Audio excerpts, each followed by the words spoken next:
Hi, what's up guys? How are you today?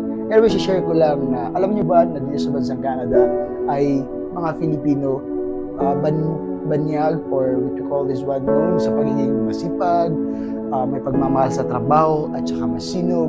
Kaya usually, mostly dito sa mga employers rather ay may mga Filipino talaga. And then, ang priority nila pag nag-a-apply yung mga Filipino kasi alam naman nila yung mga ugali ng mga Filipino.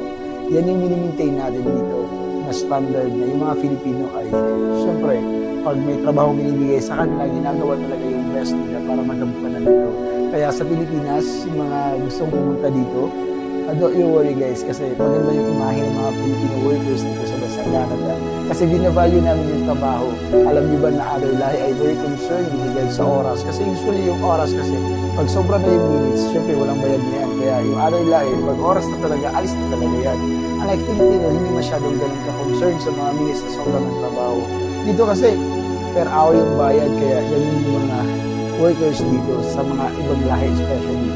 So sa amin naman as Filipino, hindi masyadong concern yan. Yung importante is na-deliver namin yung trabaho ng maayos. Yun naman ang hinahanap ng employers. Kaya sa inyo, don't you worry na yung mga Filipino dito, baka wala kayo pag-asa in the near future. Alam niyo maganda dito. Kaya Pinoy matatak